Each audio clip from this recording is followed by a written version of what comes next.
asistimos a esta segunda mesa redonda que se está celebrando en el marco de la exposición FECOR Diseñar Puentes y que hoy tiene por título Diseño y Puentes, que como se decía en la nota que ha servido para difundir y dar publicidad a esta mesa redonda, pues son dos palabras que generalmente, aunque pueda parecer mentira, no han estado muy bien avenidas.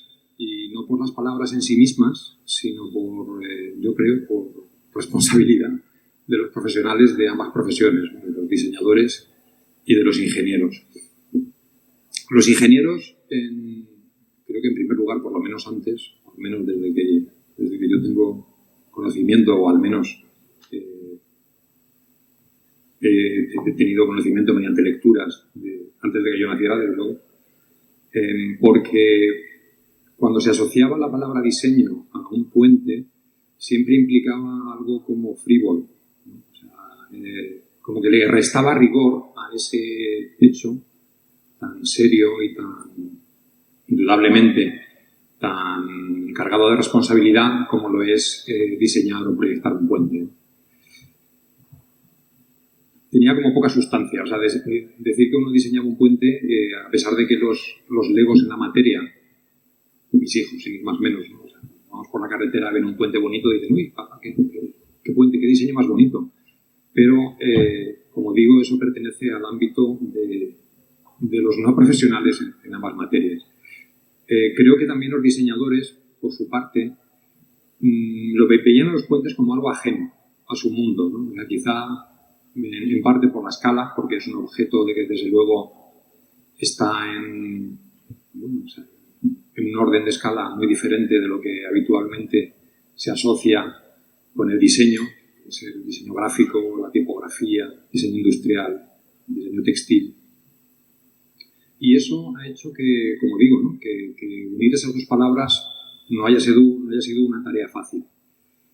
No obstante, yo creo que afortunadamente a día de hoy ya se habla, ¿no? Se habla de diseñar puentes y se habla de proyectar puentes. Y no solo eso, sino que cuando un puente se proyecta bien y se diseña bien, generalmente el resultado suele ser excelente.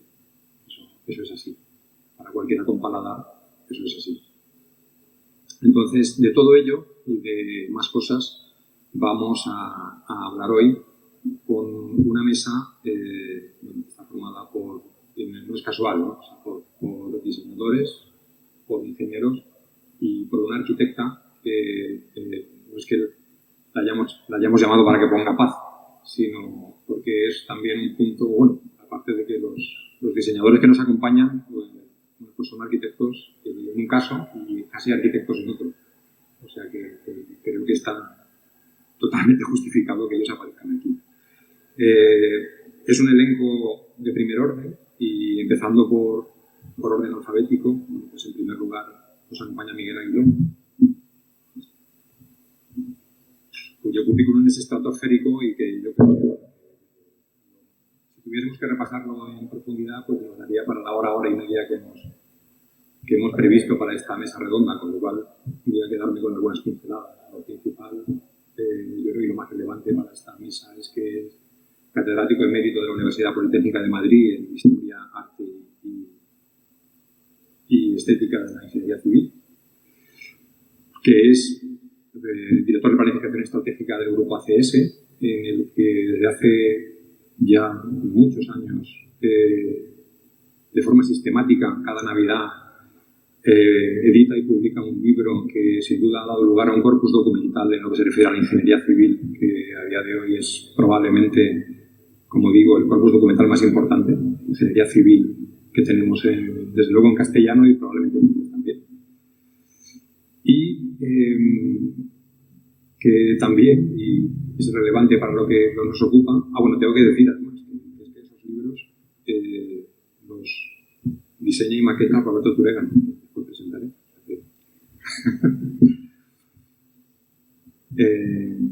Iba a decir que también es relevante que forma parte del grupo asesor de los cuadernos de diseño en obra pública, que es una revista que también se edita desde hace unos años y que ha intentado un poco sirva más que nunca la metáfora, tender puentes entre el diseño y la obra pública.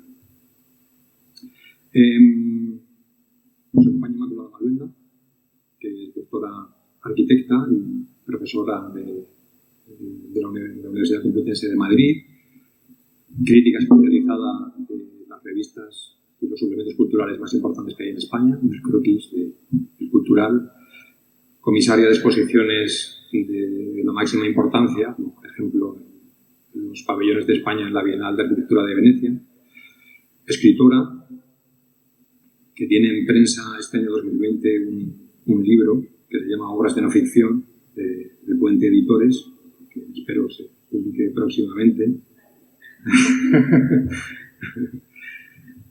Y que también ha ocupado pues, cargos importantes en la administración pública, en la Comunidad de Madrid y en otras administraciones. José Romo, no, perdón, me he saltado a Pepe Cruz. Este diseñador arquitecto por la Escuela de Arquitectura de Madrid, es socio fundador del estudio Cruz más Cruz, junto a su padre, que es el hombre que diseñó España, parafraseando el fantástico documental que se estrenó en el último tercio del año 2019 y que si no han tenido oportunidad de visionarlo, pues yo os lo recomiendo encarecidamente, porque es un documental que no solo a quien no esté interesado le interesará, y a quien esté interesado en el diseño pues le dará una imagen fiel de quien ha sido, después lo diré, ¿no? O sea, pero una de las partes de la Santísima Trinidad del diseño en España. Eso es así. También es conferenciante y, bueno, está haciendo una labor innegable también para que el diseño forme parte de lo que es el futuro de esta transversalidad que estamos intentando crear entre diferentes profesiones en estos años iniciales del siglo XXI. José Romo es ingeniero de Caminos, Canales y Puertos y pues, también profesor asociado de la Escuela de Caminos de Madrid, consejero delegado de FECOR, y yo diría que lo que es más importante es que estamos a escasos metros de la exposición de FECOR Diseñar Puentes, y de una forma u otra él está detrás de la mayoría de esos puentes, ya sea como diseñador principal, como asesor experto o como mero ideólogo. O sea, su mano está detrás de cada recta, de cada curva y de cada concepción de los puentes, o de la mayoría de los puentes que se pueden observar en la exposición que han visto a la entrada. Y además, yo diría que es pues un defensor incansable y convencido de que hay un puente entre la ingeniería y el diseño, ¿no? O sea, como atestigua la obra de FECOR, que una vez más creo que la impronta de la obra de FECOR procede de la mano de José Romo. Y finalmente, Roberto Turegano, pues es diseñador, presidente de la Fundación DIMAD, que es la casa que nos acoge hoy aquí, la central de diseño, casi arquitecto, y aunque es seguro que le va a incomodar que lo diga y que me reirá después, pero forma parte de esa santísima trinidad del diseño español, que yo diría que está formada por Cruz Novillo, por Alberto Corazón y por él mismo. O sea, su obra gráfica es descomunal, tiene carteles que ya forman parte de la mítica de la iconografía española, los asociados al Festival de Ellas de Madrid, que son, yo lo sé, una de sus obras preferidas, que yo comparto en cuanto a esa preferencia, y que luego ha participado pues, en centenares de ediciones de libros y de identidades corporativas, y sin ir más lejos, si viene muy al caso, a la identidad corporativa que junto con Cruz Novillo renovaron la imagen del Colegio de Ingenieros de Caminos y Canales y Puertos. Es algo que viene muy al caso. Bueno, pues después de este preámbulo, voy a pasar directamente a sacar los temas. Y el primero tiene que ver con cuando aparece, o es una opinión personal, que luego me contradiré a mí mismo, pero que yo opino que así, que es cuando aparece el diseño en el mundo de los puentes. Desde mi punto de vista, por lo menos en la edad más contemporánea, en los últimos 50 años, tiene que ver con cuando a finales de los años 80, quizá a principios de los 90, pues arquitectos empiezan a proyectar puentes con unas inquietudes diferentes de las tradicionales de los ingenieros. El caso paradigmático es el caso Calatrava, que es quizá el que levantó más polvareda en su momento, porque muchas de sus obras fueron calificadas casi de insultos en ingeniería, Puente del Alamillo y otros similares, pero no es el único. O sea, quizá fue el más llamativo, el que más titulares recogió, pero bueno, está Marc Milram, que es un arquitecto francés, ingeniero también, que hizo la pasarela Solferino, que en mi opinión es excepcional y que es de aquellos años. Renzo Piano hizo algunos intentos de diseñar puentes en aquella época y posteriormente también ha habido incursiones. Norman Foster, al que a veces se le atribuye la autoría del viaducto de Millau. Pero yo quería preguntarle, lanzando esta primera andanada a Miguel y a Inmaculada, ¿vosotros creéis que es este momento en el que el diseño irrumpe en el mundo de los puentes? Y esa es la primera pregunta. Y también, ¿esta irrupción del diseño fue beneficiosa para los proyectos de puentes que se hicieron en años sucesivos? Yo creo que tienes toda la razón en la época que has elegido, de que en torno a los 1980, 1990 ocurrieron cosas que de alguna manera cambiaron la manera tradicional que teníamos de trabajar sobre los puentes, ¿no? En un libro que es conocido de todos vosotros, que escribí hace mucho, que es La forma y tipo de la construcción de puentes, yo escribí, la primera frase del libro es: en pocos años la manera de diseñar los puentes ha cambiado radicalmente. Era la primera frase del libro. Y es verdad, está bien elegida la época, y lo que no sé si estoy de acuerdo es con quiénes fueron los promotores y cuáles fueron las causas. Ahí sí que, si queréis, como a mí lo que me gusta es discutir, pues empezamos la polémica. Porque lo que dices tú de Calatrava, bueno, Calatrava primero hay que considerarlo como una cosa rara, no se le puede considerar nada serio, pero además lo tremendo del ejemplo que has puesto es que Calatrava es ingeniero civil por el Politécnico de Zúrich, con lo cual, si quiere decir que es arquitecto, dice que es arquitecto, y si quiere decir que es ingeniero, pues dice que es ingeniero. Con lo cual, pues esto de los arquitectos ingenieros no, para Calatrava pues no cuenta mucho, ¿no? ¿Qué es lo que pasó en los años 80 y 90 que cambiaron radicalmente la manera de diseñar puentes? Pues que empezamos a disponer de unos instrumentos, que eran los ordenadores, que ya empezaban ya no solo a calcular números, sino a manejar formas. Y cuando metimos las formas en los dispositivos informáticos, todo cambió radicalmente. Ya se empezó a poder calcular los puentes con unos grados de libertad hasta entonces absolutamente inexistentes. Cuando se procedía de manera analítica por semejanza de las formas con procedimientos matemáticos, con fórmulas de curvas matemáticas, y tenías que hacer un arco que era una parábola o que era una circunferencia, se calculaban las cosas por la idea de tipo, ¿no? Cada tipo de obra se calculaba de una manera, los arcos de una manera, los puentes colgantes de otra, las vigas de otra, y todo eso venía de una especie de pozo histórico gigantesco que había que sabérselo para diseñar. ¿Qué pasó? Que cuando empezaron los algoritmos sistemáticos para calcular cualquier tipo de estructura, pues cualquiera podía calcular un puente, se metía allí y te daba el resultado de todo lo que tú llevabas antes años para calcular, se calculaba en 2 minutos. Y eso permitió que mucha gente se asomara al diseño de puentes y de alguna manera enriqueció formalmente los puentes. Pero el diseño es consustancial a la ingeniería. O sea, desde que el primer puente ya se diseñó, como es lógico, ¿no?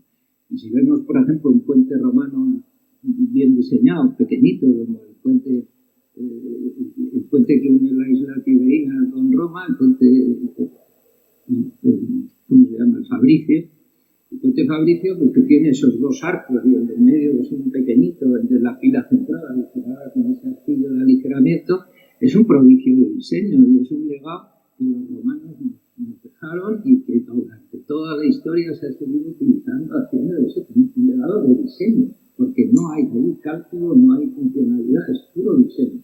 Vamos, con todo el diseño, con toda la funcionalidad que lleva consigo el diseño, naturalmente, ¿no? Pero dado que al final, como decían al final en la tradición de Platón y Aristóteles, los escolásticos decían que la forma da el ser a la cosa. Es la forma la que da el ser a la cosa. Pues evidentemente diseñar está en la esencia de las cosas. O sea, que todo lo que hacemos desde siempre todos es diseñar. Entonces, claro, no vale que a ti te llamen diseñador y a mí ingeniero. Tú diseñarás unas cosas y yo otras, pero que no nos confundan nuestras profesiones con lo que hacemos, que es muy distinto, ¿no? Entonces, por eso te decía, está acertada la época, porque es verdad que ahí cambió todo, pero con estos matices. Pues estoy completamente de acuerdo en las dos apreciaciones que tienen que ver con que el diseño es consustancial no solo el diseño de puentes, sino a cualquier hecho construido, ¿no? Entonces, efectivamente, yo creo que hay claves que tienen que ver con la antigüedad y el mundo clásico, y yo creo que en lo que se refiere a esa seducción por la técnica está bien elegida esa época de los 90. Ahora me pararé un poquito más ahí, pero es cierto que la generación de arquitectos de los 90 que empieza a producir grandes obras, no solo vinculadas hasta lo que había sido en ese momento la arquitectura, sino que empiezan a abordar puentes y otro tipo de encargos como grandes estaciones, ¿no? Y otro tipo de retos, en realidad eran en parte herederos de los que en los años 70 habían apostado por la técnica desde un punto de vista de la nueva modernidad. Me refiero a que nombres conocidos por todos nosotros, como son Norman Foster o Richard Rogers o Renzo Piano, pues en los 70 empiezan a constituir sus estudios, ¿no? Primero, de hecho, Foster y Rogers con sus esposas fundaron el Team Ford, y después ellos empiezan a desarrollar toda una carrera en la que efectivamente esa ambición por la técnica les lleva a una serie de encargos en los que ellos demuestran su capacidad y en los que consiguen muchísimo éxito porque era el momento. A lo que me refiero es que era un momento de oportunidades y, bueno, pues estos arquitectos lo supieron ver. Era el mercado el que ofrecía esas oportunidades y cuando en los años 90 todo esto coge todavía mayor eco, es porque en realidad existían determinadas necesidades que tenían que ver con construir grandes obras en muchas y diferentes localizaciones. Entonces estamos hablando de que había un conjunto de grandes iniciativas, tanto por parte del sector privado como por el público, y de hecho muchas administraciones necesitan o quieren realizar grandes museos, grandes centros cívicos, lugares en los que iba a albergarse actividades de uso público masivo, y también aparecen las grandes infraestructuras por parte de la ingeniería. Entonces todo esto lo recogen los medios de comunicación y empieza a tomar bastante importancia. Se crea una suerte de corpus mediático y muchas de estas figuras van adquiriendo un carácter de arquitectos mediáticos, por decirlo así. Eso va retroalimentando todo este acontecimiento de grandes obras, y lo que sucede es que, claro, pasado el tiempo, nos encontramos o nos tropezamos con lo que ha sido la crisis económica precedente, en la que existe un cuestionamiento, ¿no?, de muchas de estas figuras, amparado en una visión que yo me atrevería a decir que es más bien moral. Toda esta cuestión, o yo creo que toda esta parte del debate es bastante interesante, tampoco creo que sea el foco de lo que venimos a tratar hoy, pero lo que sí que creo es que no es tanto que esas obras de arquitectura hayan alentado a determinadas obras de ingeniería, en tanto en cuanto la ingeniería no necesita de la arquitectura para poder demostrar sus capacidades en diseño y determinados retos, sino que la arquitectura sí que acaparó una capacidad mediática que hizo que determinadas iniciativas tuvieran un eco particular en lo que era la exposición pública. Que sepamos el sentido y el significado de las palabras con las que nos comunicamos. A mí, las dos palabras que en este debate de hoy se me vienen de frente y encima son diseño y proyecto. Entonces, ahí en ese atril pone diseñar puentes. Diseñar puentes, pero quizá tendría que poner proyectar puentes.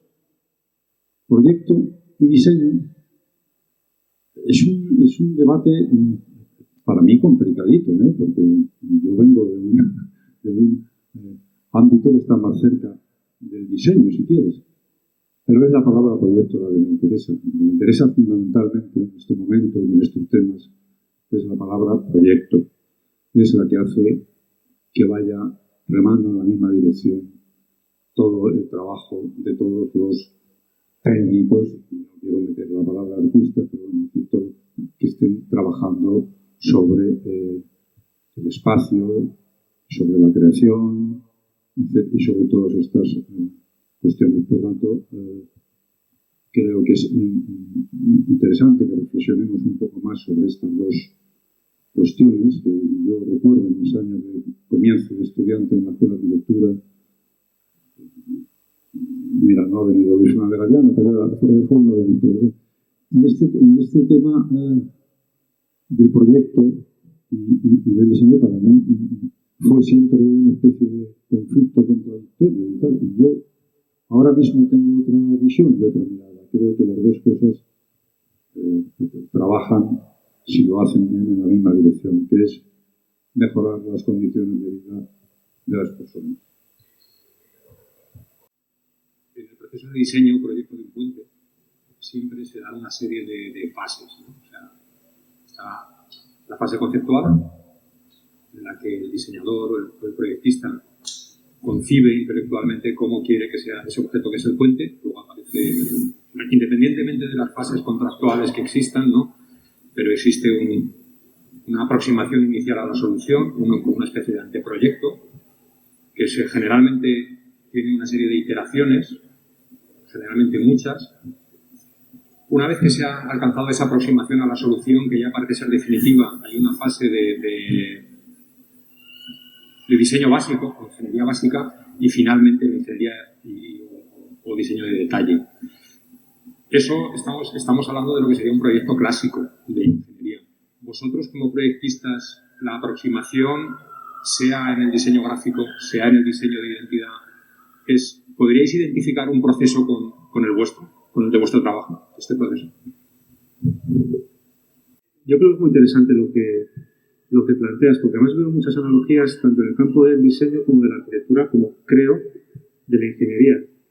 En el sentido de que yo creo que la clave absoluta para el éxito de un proyecto está al principio del proceso. Que no tiene sentido, en mi opinión, desarrollar maravillosamente un manual de identidad, en el caso de una marca, si el origen, que es la idea, no es brillante. Puede ser hasta contraproducente desarrollar maravillosamente una idea equivocada. En el caso de los edificios creo que es muy evidente que es así. No sé en el de los puentes, pero sospecho que esto es universal, ¿no? Ese dibujo en una servilleta es lo que determina realmente si el proyecto tiene calidad o no lo tiene. Por eso a mí me preocupa tanto, también como profesor, ver cómo en los últimos años muchos alumnos consideran que el manejo de la herramienta es la clave del proceso. Y siendo importantísimo, como decía Miguel Aguiló, ¿no? Que la entrada del ordenador ha transformado seguramente las tres profesiones, digamos, de las que estamos hablando hoy, no deja de ser secundario, ¿no? Palladian no tenía ordenador cuando hizo su Villarrotonda, evidentemente, ¿no? Y ahora que todo el mundo lo tenemos, hay por ahí construcciones horrendas. Entonces, creo que afortunadamente la clave sigue estando en ese primer dibujo, en esos primeros bocetos, que luego, claro que hay gente maravillosa, y Fecor nos da un ejemplo aquí fuera increíble en la exposición, que saben llevarlo a la realidad de la manera óptima, pero en mi opinión sigue siendo el aspecto secundario de todo el proceso. Es para insistir en lo que dices, que es importante, porque no se trata de que el ordenador, en ingeniería, nuestro margen de actuación hasta los años 80 era muy, muy reducido. O sea, tú no podías proyectar un puente como los que se han hecho después porque no tenías instrumentos suficientes para calcular. Es en ese sentido en lo que la evolución del ordenador cambia la manera de diseñar. Porque es que antes no podíamos, simplemente. No es que se nos ocurran más cosas porque el ordenador nos ayuda o no nos ayuda. Es que permite acometer determinadas formas que antes sin él, sin el ordenador, no podíamos manejar. Ese es un poco el sentido de lo que yo decía, que coincido con lo que tú dices. Lo importante no es el ordenador, sino el propio boceto o bosquejo inicial. Pero antes tú podías pintar lo que quisieras que no podías calcularlo. Y a partir de los 80, como bien ha dicho Javier, eso se pudo hacer. Y ahí es donde está el cambio, ¿eh? Y el enriquecimiento formal derivado de esa posibilidad. Perdona, pero estoy de acuerdo, pero me parecía importante porque no es solo la frivolidad esta de hacer cualquier cosa en el ordenador, es la posibilidad de asumir determinadas nuevas formas. Yo recojo también lo que se ha comentado hasta la fecha y solo querría añadir que creo que efectivamente lo que se denomina como fase de conceptualización del diseño podríamos decir que es algo común si entendemos el diseño como lo que es una visión integradora en la que se busca una solución a partir de un conjunto de ideas abstractas y que puede estar ligado a una serie de necesidades o de requisitos o de situaciones. O sea, que esa búsqueda de esa solución tiene que ver con determinados conceptos. Y la creación de lo que serían esbozos o dibujos o pequeños apuntes, lo que hacen es sintetizar hasta cierto punto un conocimiento y un pensamiento abstracto en unas primeras ideas que somos capaces de radiografiar. Y efectivamente insisto en la importancia que sigue teniendo el dibujo o el trabajo manual, que en ningún caso se debería poder sustituir con lo que son los medios informáticos y digitales que han permitido el avance de otro tipo de cuestiones. Pero sí que creo que dentro de lo que serían las posibilidades del diseño o los campos del diseño, prefiero llamarlo así que las especializaciones, existirían diferencias en cuanto a la formalización. Es decir, si hablamos de un proyecto de ingeniería o de arquitectura, en esa formalización de diseño y en esas pruebas hay cuestiones que son de suma importancia, como puede ser la cuestión experimental con los materiales, la forma resistente, como es el hecho de la estabilidad o la búsqueda del equilibrio. En otros procesos de diseño eso puede tener que ver o no, es decir, habría situaciones en diseño de producto, ¿verdad? Había cuestiones en diseño industrial, por supuesto, los materiales, pero en diseño gráfico, por ejemplo, tenemos otras necesidades y el diseño gráfico nos exige una concentración muy alta en lo que sería el entendimiento de diseño como medio de comunicación a la hora de transmitir una serie de ideas. Entonces, diría que entre el concepto y la formalización sí que hay un salto importante y había algunas diferencias entre los diferentes campos del diseño. He dicho antes que para mí el diseño irrumpe en el mundo de los puentes en el siglo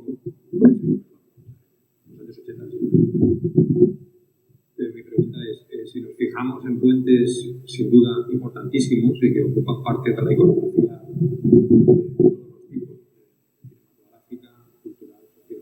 Estoy pensando en el Golden Gate, puente de Brooklyn, puente de George Washington, en puentes menos de una escala menor, ¿no? Puede ser el puente Colbert, el primer puente metálico que se hizo en el Reino Unido en 1776. ¿Ves en esos puentes hay intenciones de diseño? Yo creo que claramente sí, pero me gustaría que me dieses tu opinión. Bueno, yo creo que ya se ha dicho que el diseño es consustancial al proceso de proyecto, en nuestro caso, y que no es algo separado. Yo como ha dicho Miguel antes, ha puesto el ejemplo del puente en Roma. O sea, no, yo creo que el diseño está desde siempre. El diseño en el sentido de la formalización con los materiales disponibles en un sitio adecuado, en nuestro caso, en un sitio concreto, y manejando eso que tenemos que manejar, que son las puertas, ¿no? En ingeniería, que es algo que posiblemente no existe en otras ramas del diseño, pero que en las nuestras pues son esa conjunción de tres cosas: el espacio, el sitio, la materia, la forma resistente y las puertas. Yo creo que cualquier puente más o menos antiguo, todos tienen algo de diseño. O sea, me parece que es algo consustancial al hecho de proyectar. Yo viendo que todos estamos tan de acuerdo en eso, casi me da por negar la mayor, ¿no? O sea, me refiero, porque a lo mejor la premisa que ha dado lugar a la mesa redonda es falsa, ¿no? Entonces, lo que yo he dicho de que generalmente diseño y puentes, que eran palabras mal avenidas, da la sensación de que todos los que estamos allí, a lo mejor no es coincidencia, resulta que estamos de acuerdo en que son palabras que deben estar bien avenidas. Pero yo honestamente creo que ha sido así. Es decir, creo que tradicionalmente no ha sido fácil asociar el diseño a la ingeniería de puentes. Creo que, no sé, es algo que me está casi sorprendiendo, porque la existencia.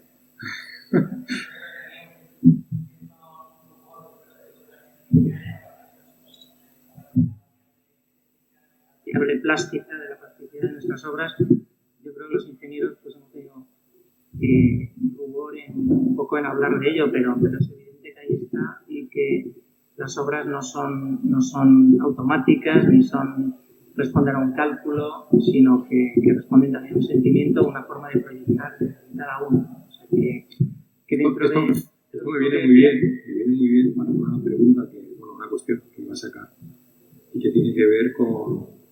Lo tenía que haber sacado antes, no lo he sacado porque estábamos hablando de otras cosas, pero cuando a FECOR se le ha otorgado este año la mención especial de Premios Nacionales de Diseño, el fallo del jurado decía textualmente que se le otorgaba esa mención especial por sus méritos indudables, pero a pesar de que la ingeniería no pertenecía a las disciplinas tradicionalmente afines al diseño.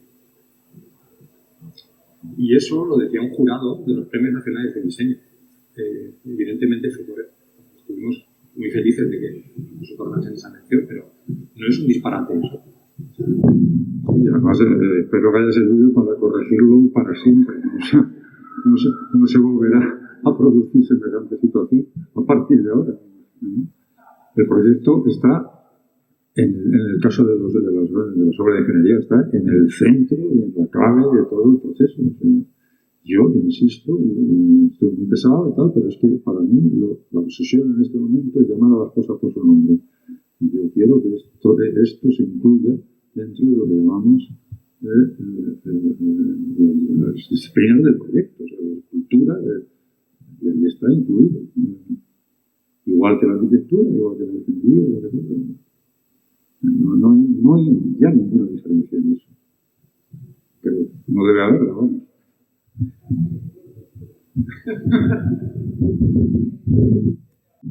La frivolidad esta de que la forma la llevo por donde quiera, ¿no? Cuando las fuerzas son grandes y el tamaño importa mucho, ya no vas por donde tú quieras. Y entonces, por eso probablemente no se han tenido esa conjunción de dos mundos que están desde el principio muy unidos, se han separado, ¿no? Porque claro, no es lo mismo. Yo considero que diseñar una tipografía es una de las tareas más hermosas que ha hecho nunca la humanidad, el diseñar un tipo de letra. Pero claro, las construcciones o las restricciones que tiene son totalmente diferentes, ¿no?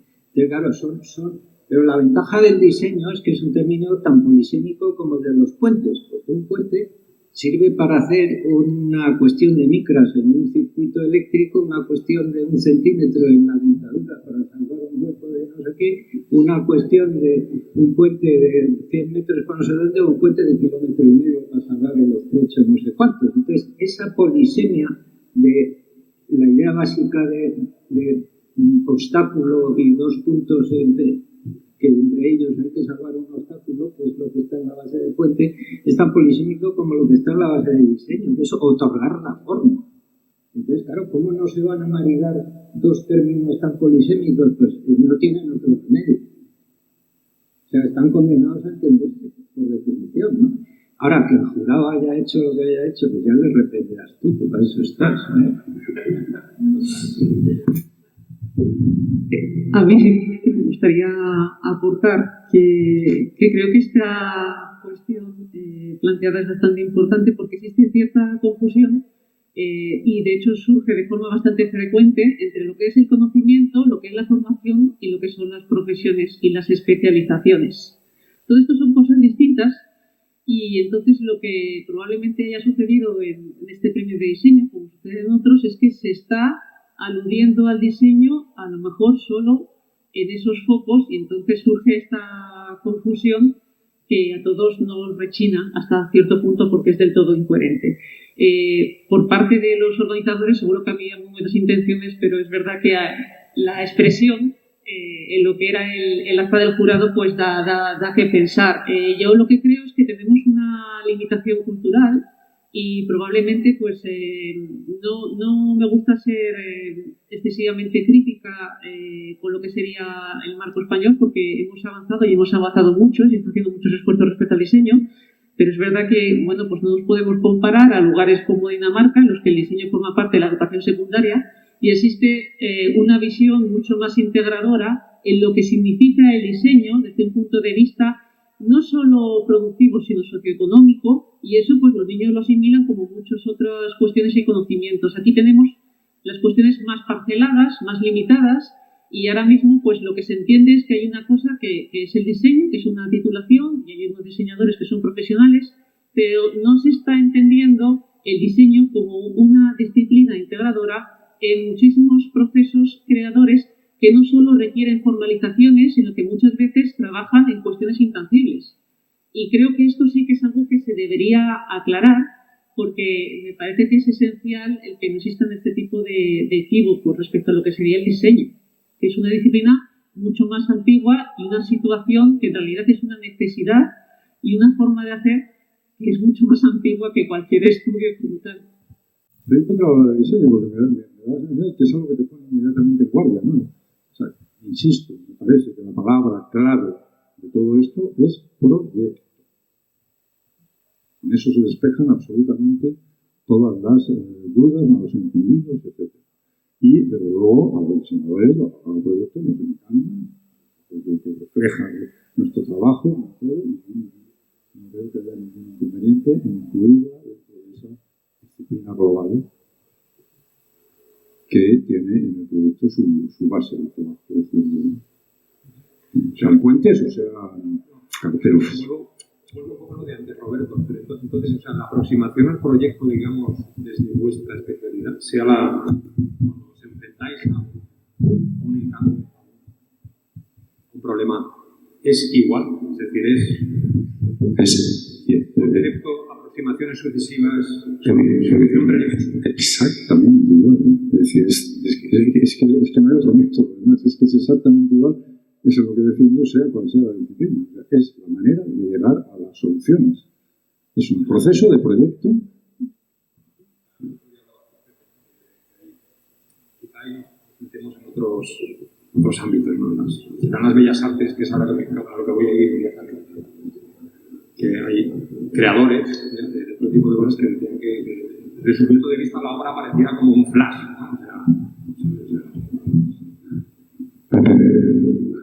Cuéntanos algo. En el fondo, creo que tienes razón, ¿no? Todo lo que no hizo Dios, como dijo mi padre en un texto, ¿no? Todo lo que no hizo Dios lo hacemos los diseñadores. Claro, pero luego también hay niveles de calidad que a lo mejor sería fantástico encontrar esa palabra que hiciera que no tuviéramos que usar proyecto como eufemismo, ¿no? Que la palabra diseño solo fuera aplicable a aquello que realmente tiene gran calidad. Como la palabra literatura. No todo lo que se escribe es literatura, yo creo que no.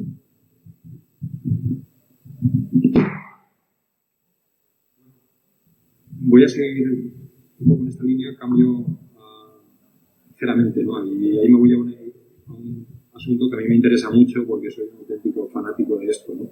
Y es que en una mesa en la que estamos hablando de diseño y de ingeniería, pues de una forma u otra es casi imprescindible que aparezca la Staatliche Bauhaus, ¿sabes? Aquella escuela que nació en la República de Weimar y que fue revolucionaria en muchos aspectos y que todavía el eco de toda esa revolución que ya empezó, pues todavía se escucha y espero que se escuche durante mucho tiempo. Entonces, bueno, hablar de que la Bauhaus ha influido en el diseño y la arquitectura en el siglo XX, que lo sigue haciendo en el XXI y que lo seguirá haciendo, pues es una obviedad, o sea, es algo que no hay ni que decir. Pero lo que voy a hacer, y voy a por Inmaculada, es que yo creo que no es una pregunta fácil, ¿no? O sea, la Bauhaus tenía una intención totalizadora, que era también de uniformizar y optimizar el diseño de cosas que iban desde una cuchara o desde una silla hasta una ciudad. Pero yo no sé hasta qué punto si eso se puede extrapolar o si ha tenido en realidad una importancia en el mundo de los puentes, ¿no? O sea, ¿tú serías capaz de ver esa influencia que ha tenido la Bauhaus en el mundo de los puentes? ¿O es una entelequia?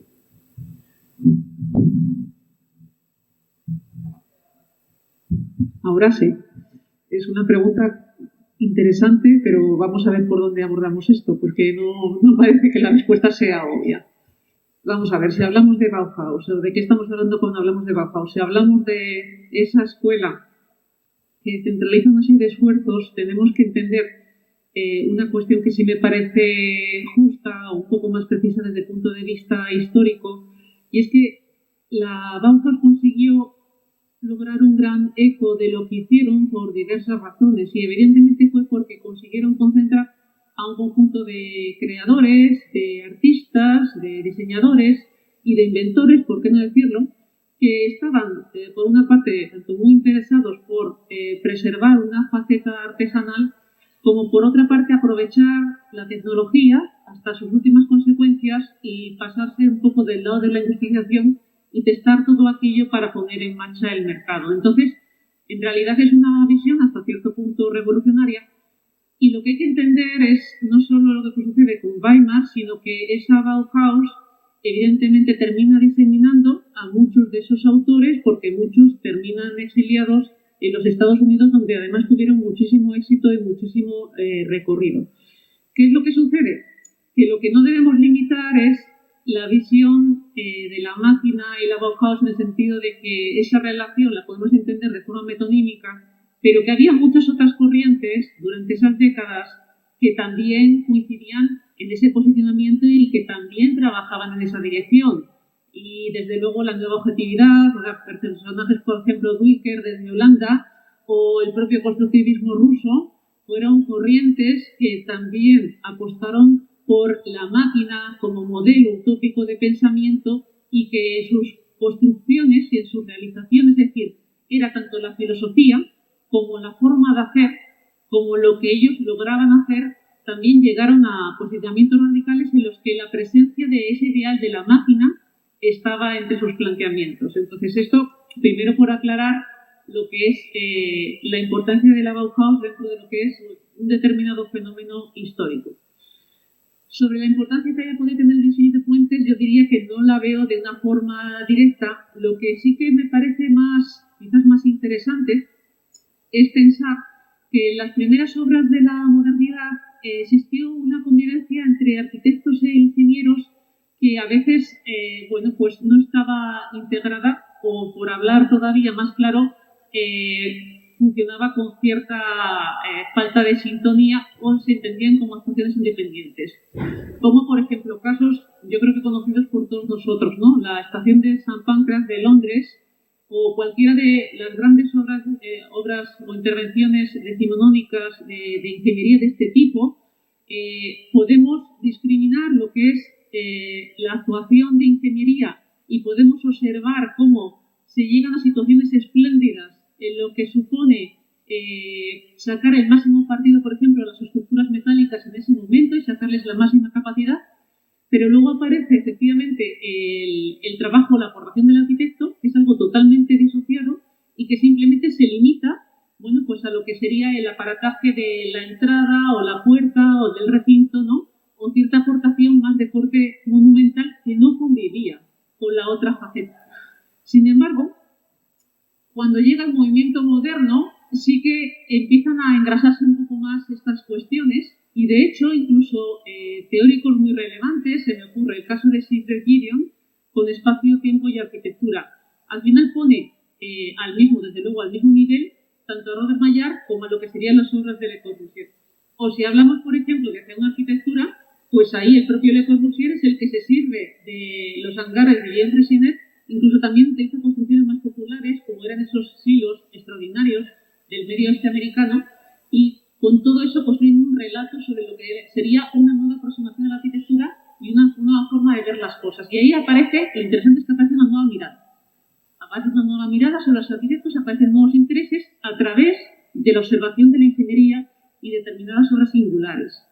Así que, volviendo a la pregunta, diría que sí y no. No veo una relación directa con el diseño de puentes, pero creo que hay todo un relato histórico en el que esas dos situaciones, bueno, se van contrarrestando y empiezan a generar determinadas relaciones en las que unos piensan sobre otros, otros piensan sobre unos, ¿no? Y eso, bueno, pues sí que coincide felizmente en el hecho de que determinadas obras tengan un posicionamiento mucho más integrado entre las dos facetas.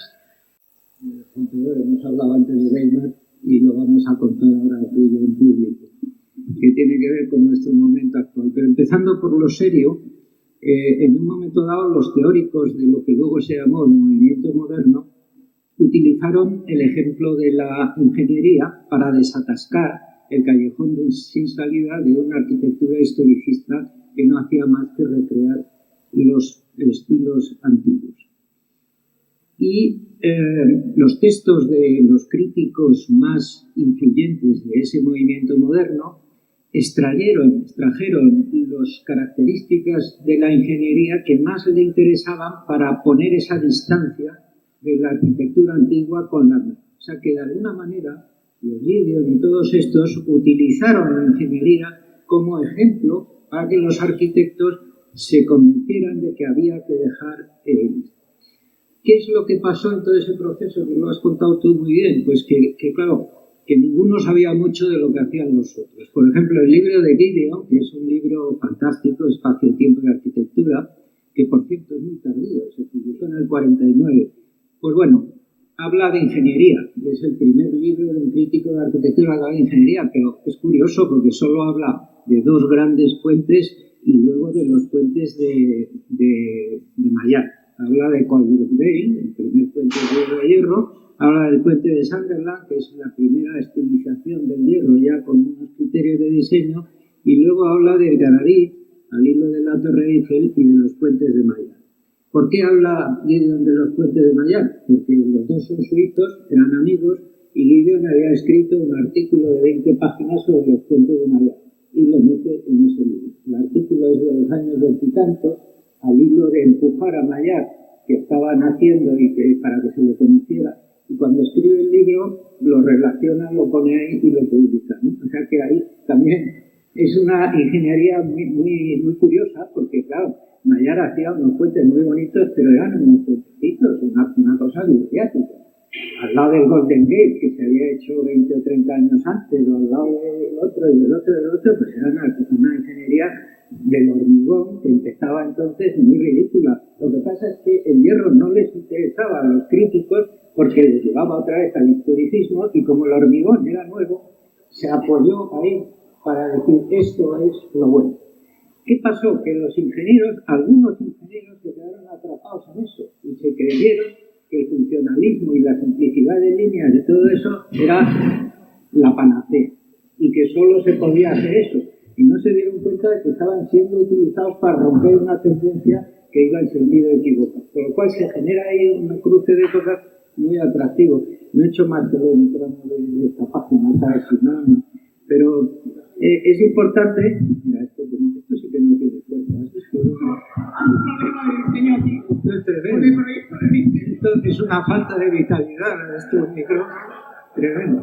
Bueno, y paso a lo segundo, que es más divertido, que es que hay que entender lo que fue la Bauhaus, porque fue parte del movimiento cultural importantísimo de la República de Weimar, ¿no? Que empezó en 1918, después de la Gran Guerra, y terminó en 1933. O sea que fue una cosa de 15 años, pero importantísima. No solo en arquitectura, casi diría que en arquitectura de lo que menos.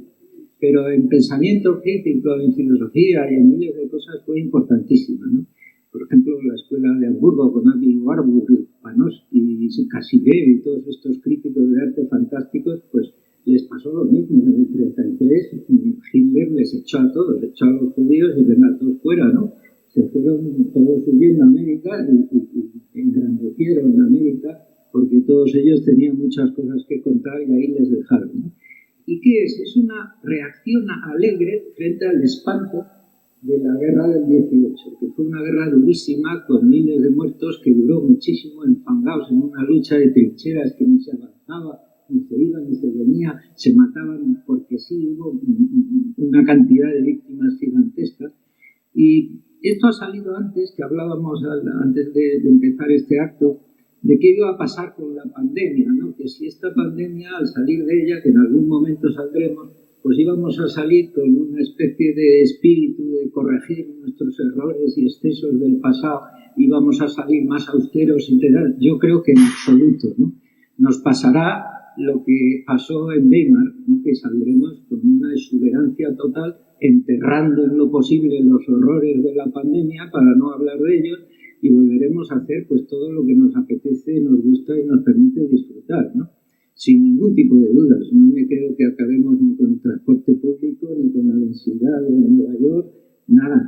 Nueva York volverá a ser una ciudad fantástica, iremos todos en autobús como debe ser, y trataremos de olvidar estos meses horribles, ¿no? Que fue un poco lo que pasó en Weimar en la música, en el baile, en todo. Es la época más divertida de la cultura del siglo XX. Pues ya no hemos tenido petardos en el siglo XX, pero esos años fueron un lujo para el mundo, ¿no? Y se los debemos a unos alemanes que estaban hartos y cabreados de la guerra, que les habían puesto unas indemnizaciones que no podían cumplir y que querían salir de aquella... Mira cómo se cae esta... Esto es lo que pasa con mi vitalidad. Una conclusión al respecto o alguna relación entre Bauhaus y diseño de puentes.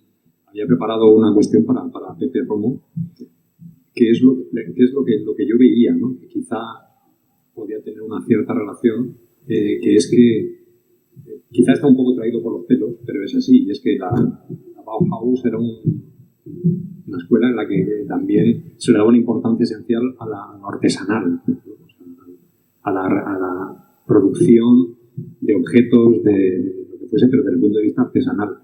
Y yo creo que independientemente de que la tecnología de la construcción de puentes ha avanzado evidentemente muchísimo, pero sigue siendo un proceso artesanal. Es decir, incluso el puente atirantado más grande del mundo, al final hay que colocar una ferralla, sea in situ o sea en un taller, porque son obras prefabricadas. Y en obra hay una cantidad de gente ingente que hace las cosas manualmente, y eso, quieras que no, independientemente de que estés ayudado por tecnologías, sea neumáticas, sea eléctricas, sea como sea, pero es un proceso artesanal. Entonces, mi pregunta, Pepe, era si tú estás de acuerdo con eso, ¿no? O sea, que los principios, al final, profundos de la Bauhaus, en cierto modo, tienen un reflejo ahí, o es un poco una cosa traída por los pelos. Creo que es muy difícil, y alguno de nuestros maestros habla de puentes de catálogo, ¿no? Que en el futuro habrá puentes de catálogo. Es un poco difícil porque digamos que bueno, pues la ingeniería siempre tiene retos, tiene lugares distintos, tiene condiciones de contorno complejas para hacer esa ingeniería de catálogo general, ¿no? Pero evidentemente en ingeniería existen catálogos, ha existido tradicionalmente un esfuerzo por intentar catalogar o utilizar soluciones sistemáticas en casos más o menos similares, y por ahí evidentemente pues hay una vía importante que hemos tenido más o menos éxito en el pasado, pero que está ahí. Y aprovechando que hemos hablado de los ordenadores y de estas cuestiones y de la informática, ¿no? También, ¿no? Y de la pandemia, pues me pregunto, y siempre hablamos alguna vez en la oficina de la inteligencia artificial, es que vamos a tener que seguir calculando el mismo puente 1000 veces, ¿no? ¿Qué sentido tendrán las normas, ¿no? Hay cosas que ya están más que probadas, y por lo tanto el día que entre la ingeniería, digamos la inteligencia artificial en el mundo de la ingeniería de puentes, pues quedará la parte creativa, ¿no? Que es la parte interesante y la que permite seguir adelante, pero hay una gran cantidad de trabajo rutinario que bueno, que es inútil, ¿no? Que es una pérdida de tiempo, creo yo. Y quizás, no sé, no sé, Miguel, ¿cómo ves tú el tema de la inteligencia artificial, que es algo que tenemos ahí por delante, y su aplicación en la ingeniería? Nunca. No, pero el Corbusier era un bocazo horas, o sea que no hay que tenerle en cuenta para nada. Todo lo que escribió es un disparate y se desdecía constantemente aquella historia de la muerte de la calle, por ejemplo, un disparate de ciudades que nos ha producido, ¿no? Es mejor no acordarse de Le Corbusier, ¿no? No niego su trascendencia, pero mejor no sacarle a colación, ¿no? Lo de la inteligencia artificial es más complicado, eso yo no creo que sea fácil aventurar a dónde nos va a llevar, pero yo lo que creo es que esto del teletrabajo, por ejemplo, ha acelerado las posibilidades de la inteligencia artificial. Pues antes hablábamos de esto y yo calculo que 5 años se los ha comido. Esta especie de expansión desmesurada del teletrabajo ha acelerado la revolución de la sustitución por la inteligencia artificial de procesos creativos mentales, ya no robotizados de mecanismos físicos de colocar piezas o no sé qué, sino de procesos intelectuales. Pues lo ha acelerado 5 años. Yo creo que en vez de estar hablando dentro de 20 o 25 años, podemos hablar ya de dentro de 15. O sea que hemos pegado un empujón enorme, porque en cuanto esto lo puedes hacer fuera de tu entorno y sin interacción con los demás, eres pasto de que un ordenador lo haga mejor que tú, ¿no? Entonces, que eso nos debe preocupar en absoluto. Lo que tenemos que buscar es la manera de cómo vamos a emplear nuestro tiempo trabajando muchísimo menos, ¿no? Que va a ser la clave. La cuestión económica yo creo que se va a solucionar con esto del salario universal mínimo, y esto más o menos por ahí se arreglará. Lo que vamos clarísimamente es una jornada de trabajo pues que se está hablando de 30 horas, pero ¿qué 30 horas? Tendremos una jornada de trabajo en unos 20 años, pero compartirlo con todos ustedes. Dentro de 20 años tenemos jornadas de trabajo de 15 horas a la semana, no mucho más. Y el resto habrá que ver cómo hacemos para entretener. Eso es fundamental, porque como si pensemos que el trabajo nos va a entretener, vamos de alas. Yo creo que eso es así.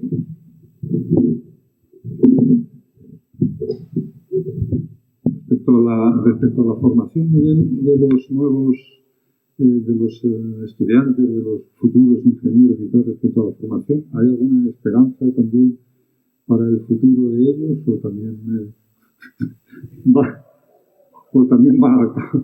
quiero decir, por ejemplo, si recordamos una cosa que sí me parece que no se le puede negar y que fue realmente importante, fue la renovación de un modelo pedagógico que tuvo muchísimos buenos resultados, ¿no? Aquello fue importante, aparte también de que al final un cierto estilo en los productos que salieron de aquellos talleres y tal también acabó reconociéndose, ¿no? O sea, no vamos a cargarlo total y definitivamente lo Bauhaus, porque tuvo cosas muy positivas, pero quería hacer una reflexión sobre la situación en nuestro momento, en nuestro tiempo, tanto en las escuelas como en los...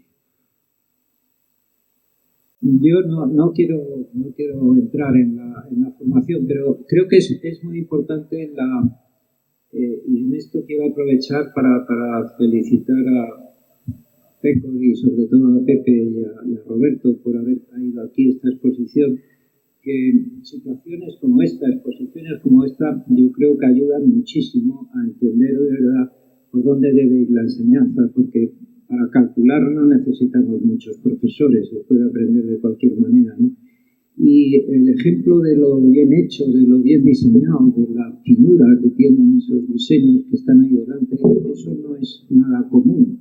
Y sí que es enormemente positivo que se enseñe, que se cuente y que se traiga aquí, ¿no? Entonces yo quería, ya que he dicho tantas tonterías, quería aprovechar ahora para decir una más, que es que felicito a los que han construido la exposición y a lo que se enseña en la exposición, Pepe, que está muy bien, es una obra que vale la pena contarla y que estar aquí debe ser un orgullo para ti, me parece, y para la profesión, ¿no? Que estén los ingenieros en Matadero contando cosas, a mí me parece una cosa estupenda, ¿no? Y creo que eso ayudaría mucho a ir cambiando esa línea de docencia aburrida que llevamos hasta ahora, donde parece que lo único que te importa es que te den un título para ir enseñando las cosas que usted no sabe con quién está hablando, ¿no? Pues por este camino yo creo que se va bien, ¿no? Contando puede estar la excelencia, se va bastante mejor.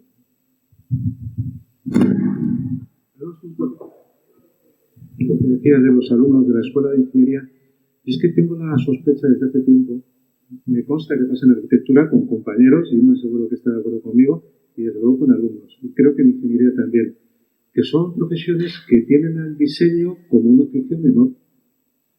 Es que es así, es decir, yo no me tiro 6 años estudiando en la Politécnica para luego hacer un picaporte, ¿no? Yo menos de 3 plantas de altura no quiero saber nada, ¿no?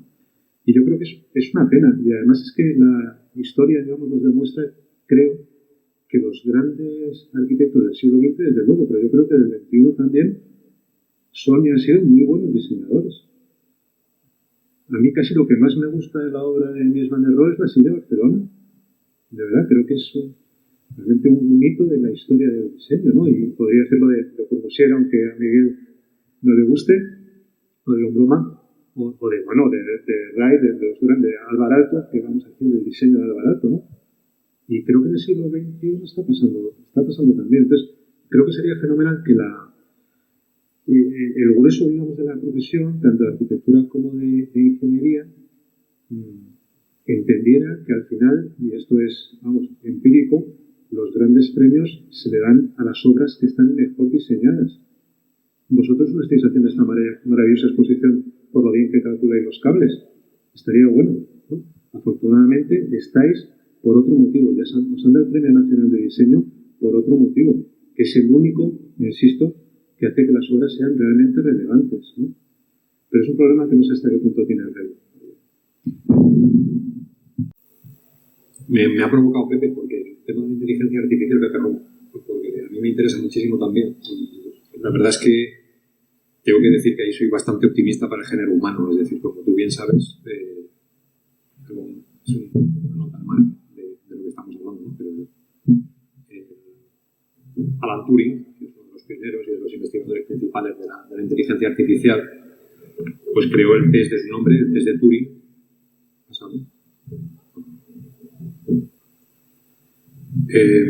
ya en los años 40, ¿no? que era lo que iba a permitir, lo que iba a intentar juzgar si podía existir una inteligencia artificial consciente o no. Y eso era tan sencillo como estar detrás de una mampara, un ordenador, un ente mecánico, y al otro lado de la mampara un interrogador bien entrenado, ¿no? Entonces, si después de un número relevante de preguntas no era capaz el interrogador entrenado de discernir si al otro lado existía un ser humano, existía un ente mecánico, pues entonces se admitiría que ese ente efectivamente tenía una inteligencia consciente. Eso ocurrió en los años 40. Todos hemos sido conscientes de la revolución informática que hemos vivido. La ley de Moore del incremento de las capacidades de los microchips se sigue cumpliendo, y todavía ese test de Turing ni se ha pasado, ni yo creo que se pasará por lo menos durante un tiempo considerable. Cierro. Y acabo con una cuestión que quería plantear, ¿no? Que es que desde también hace tiempo se ha abierto un cierto debate, ¿no? Sobre al respecto de si las obras de ingeniería son o se pueden considerar obras de arte. Eso es, desde mi punto de vista, un intento por parte de los ingenieros de cobrarse agravios del pasado, o una especie de falta de reconocimiento social, y que en una especie de doble salto mortal desde su papel de técnicos al servicio de la sociedad, sin pasar por estratos intermedios hasta un papel de artistas, pues creo que lo han intentado ocupar. O sea, personas y ingenieros tan eminentes y tan relevantes para el mundo de la ingeniería de puentes como es Javier Manterola, tiene incluso un libro publicado que se llama La obra de ingeniería como obra de arte. Entonces yo quería preguntar ya a toda la mesa, ¿no? O sea, ¿es lícito que el ingeniero se considere o se plantee ya de inicio su obra como una obra de arte? ¿O realmente está usurpando un papel que desde luego a él no le toca juzgar y que tendrá que juzgar la posteridad?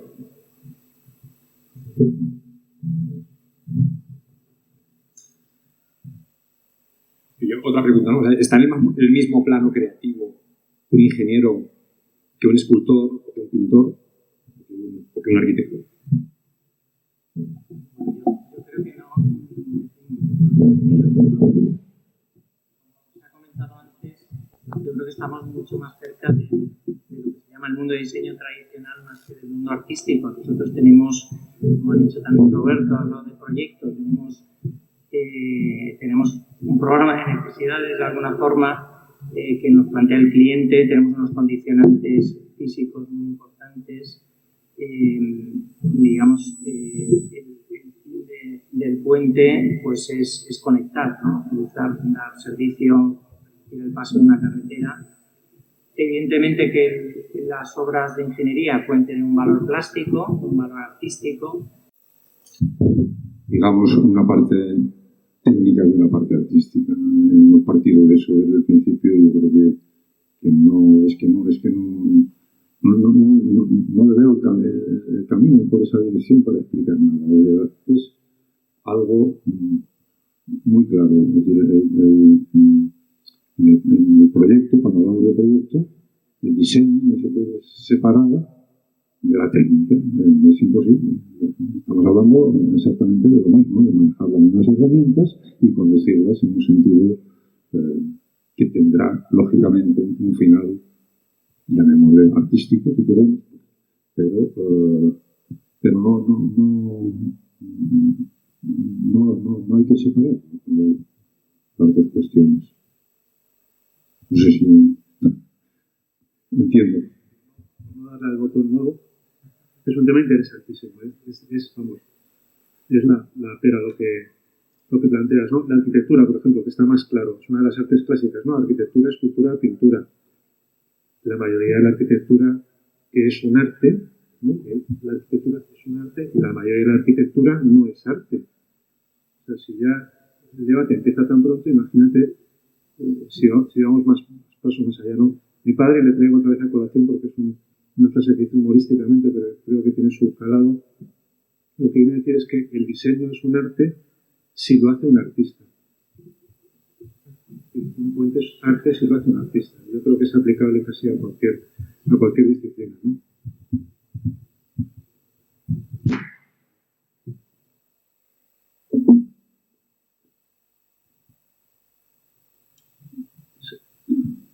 Yo creo que es un debate interesante, pero es bastante sofisticado y temo que por la brevedad de lo que sería un cierre, pues a lo mejor nos vamos a limitar a algunas apreciaciones en las que no podemos profundizar en algo que es más complejo.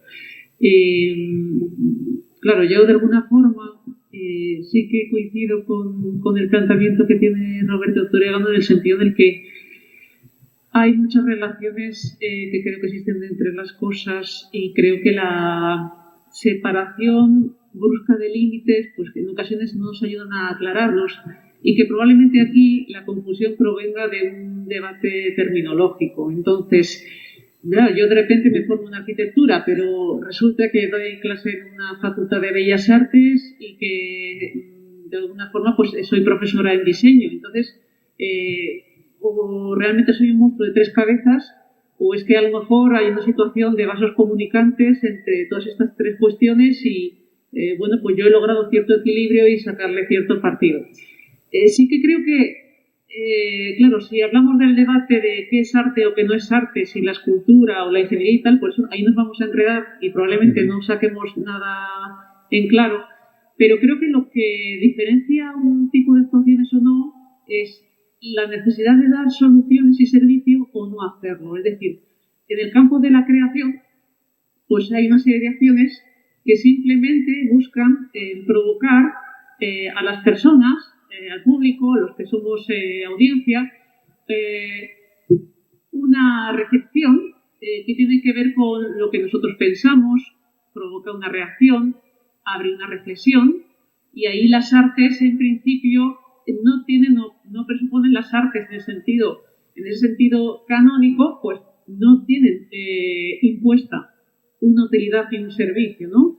Entiendo que en cualquier intervención que tenga que ver con la edificación o con el diseño estamos buscando soluciones a cosas, pero el problema de todo esto es discriminar, por ejemplo, la estética y los posibles valores que pueden tener, o incluso hablar del término belleza, que abre otro tipo de debates.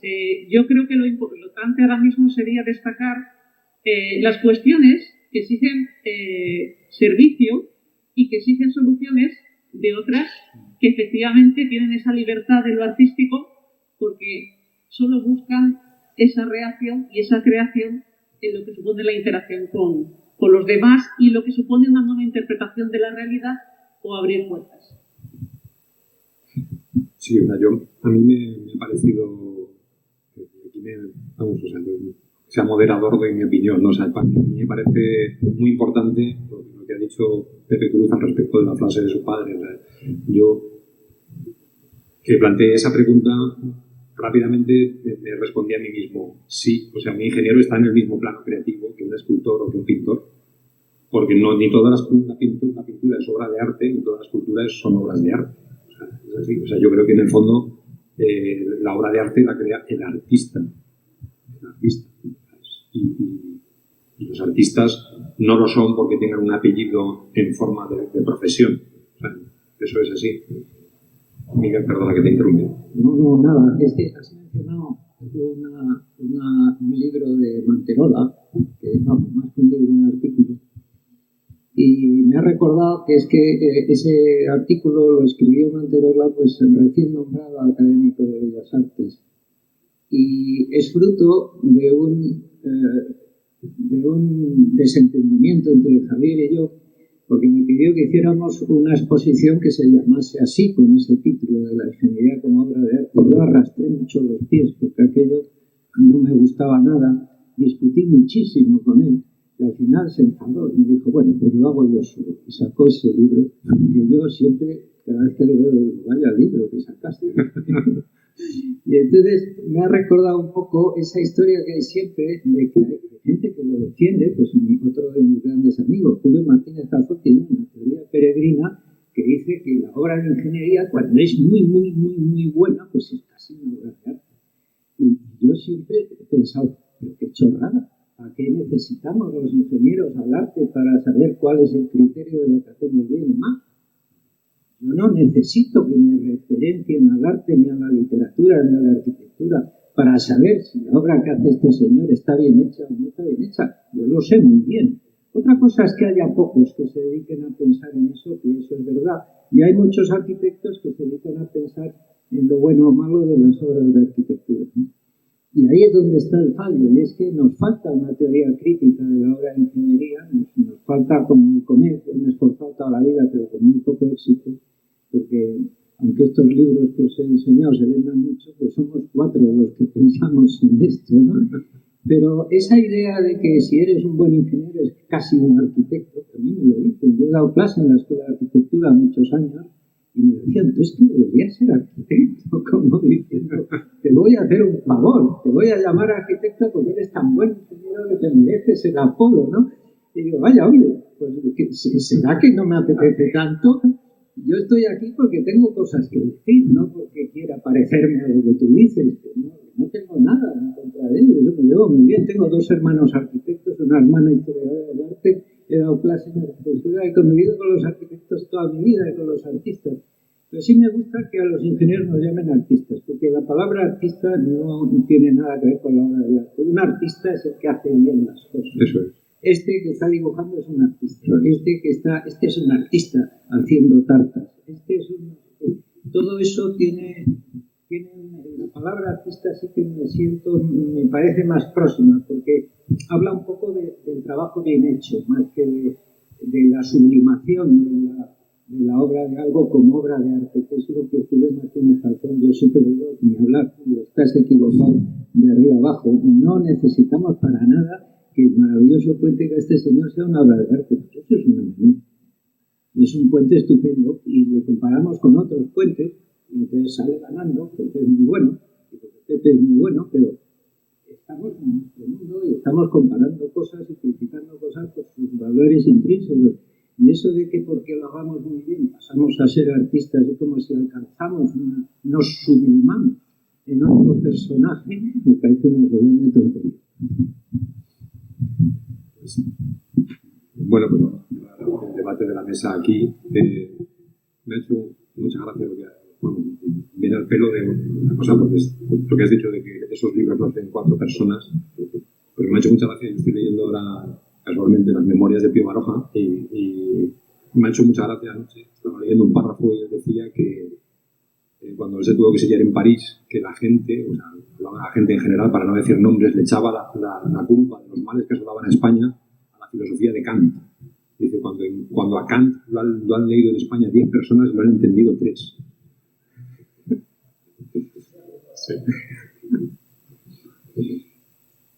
Bueno, dicho esto, cerramos el debate y si alguien tiene una pregunta es el momento de hacerlo.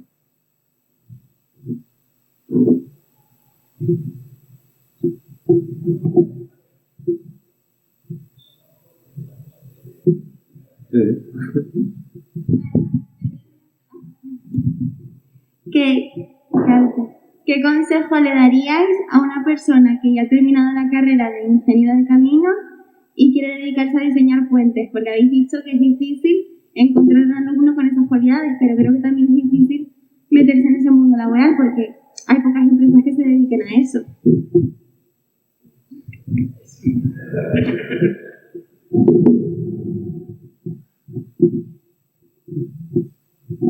Bueno, en fin, digamos que en la escuela, digamos, aunque la escuela sea, digamos, tenemos, que he comentado antes, que había pocas vocaciones en ese sentido, no creo que no existan, o sea, existir existe. Y los que somos profesores, tengo aquí detrás de la columna a mi compañero Juan Luis, que damos clases a medias, pues de vez en cuando vemos alguno, no es un tema muy frecuente, pero hay. Yo creo que además esta parte más de diseño y tal tiene que ver con la vocación personal y no solamente es ingeniería, yo diría que es casi otras cosas más que ingeniería, ¿no? Porque digamos los fundamentos que hayas podido tener o estudiar y los conocimientos que tengas de la parte técnica, pues es una parte de ese proceso de diseño. Pero hay otras cosas que tienen que ver con la curiosidad por otros mundos y yo creo que el estudio de la arquitectura, el estudio de otras artes, digamos la curiosidad, es lo que hace que el ingeniero sea más completo. O sea, que evidentemente, y eso pues empieza que es en la cuna, ¿no? O sea que si aunque seas ingeniero, pues no te dedicas solo a la ingeniería, te gustan otras cosas y eso es el bagaje que luego tienes cuando proyectas.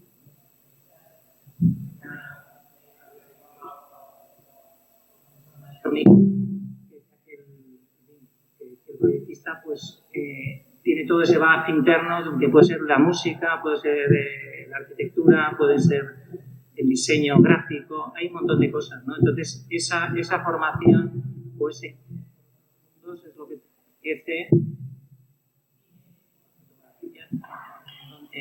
de otros mundos que son muy importantes para nosotros como proyectistas, ¿no? Y yo creo que bueno, más que ejercitarse en una oficina, porque en una oficina puedes estar haciendo cálculo perfectamente todo el día, esto viene por el interés personal que te pueda interesar ese tema, ¿no?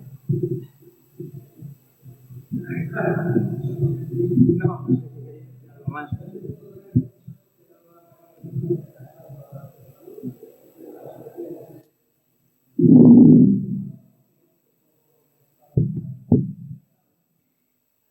Gracias.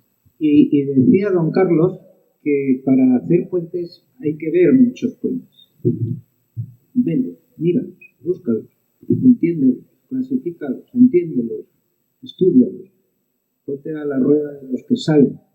Esa es la manera de acometer el mundo de los puentes. Eso decía don Carlos y yo siempre he pensado que tenía muchísima razón. Sus clases eran un tanto estrambóticas porque se presentaba allí con 2 carruseles de aquellos antiguos de 80 diapositivas y te soltaba durante 2 horas foto tras foto tras foto, iba diciendo de esto una cosa, de este otra, de este tal, y era enormemente atractivo y te acababa metiendo en ese mundo, ¿no? O sea que te traslado el consejo de uno de mis viejos maestros.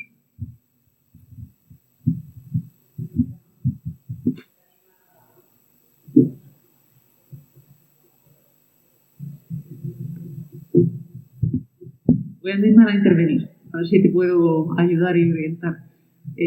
Yo creo que hay una cuestión que tiene que ver con el conocimiento que tú quieres adquirir, y en ese conocimiento, efectivamente, el que tú seas autodidacta y te acerques a eso que quieres hacer para explorarlo y para ir adquiriendo una visión completa y cultural del asunto es absolutamente fundamental. Pero no sé si tu pregunta era algo más práctica y decías que cómo consigue una persona que a día de hoy es estudiante o está a punto de terminar sus estudios poder acceder a un camino en el que cree que tiene una vocación y en el que realmente no sabe muy bien a qué puerta llamar. Bueno, pues yo desde mi experiencia como docente, como imparto asignaturas bastante distintas, pero imparto teoría de la imagen, imparto también metodología y gestión del proyecto de diseño, pero también imparto práctica curricular. Entonces te diría que ahora mismo los estudiantes, yo eso no lo viví en mi época, yo tenía un plan de estudios muy largo en arquitectura de 6 años y luego teníamos que hacer aparte el fin de carrera, como por si no habíamos estado 6 años allí, estar un poco más. Pero en tu caso, pues lo que tienes que hacer cuando hagas tu práctica curricular o la extracurricular es que tienes que elegir una empresa donde te interese hacer esas prácticas y tienes que elegir ese sector. Entonces, por ejemplo, a través de tu tutor tienes que proponerle que querréis hacer prácticas en CECOR, ¿no? Pongo por caso, lo tenemos muy cerca. Entonces, como estudiante, si ellos te aceptan, tienes la oportunidad de hacer unas prácticas en un lugar, de conocer desde dentro de la casa cómo funciona ese mundo y al mismo tiempo tú tienes ahora mismo una posibilidad de durante 900 horas, que serían pues 6-7 meses, depende de la jornada que tengas, estar como estudiante colaborando en ese sitio, inclusive con retribución.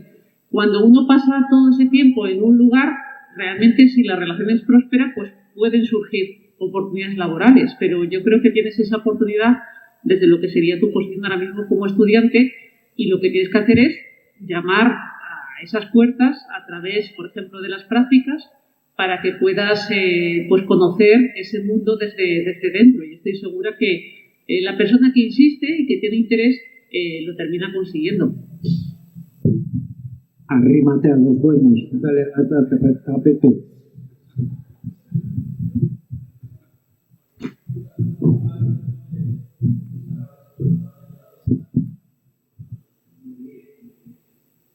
Me ligué porque vine a decir algo así como que en 37 años llevaba de ingeniero, una rotación de ingenieros jóvenes, incluido la oficina en la cual dirijo, con un porcentaje muy reducido, no sé qué dicen, el 5%, por ejemplo, eran los únicos que habían intentado ir un poquito más allá.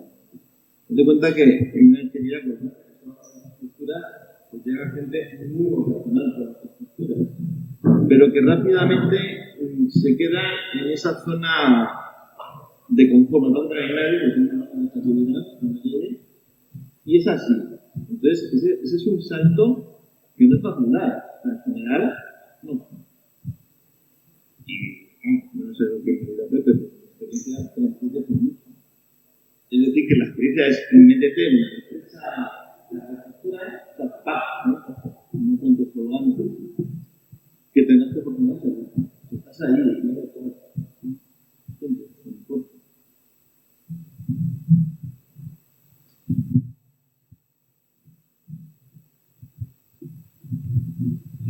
¿Una pregunta más?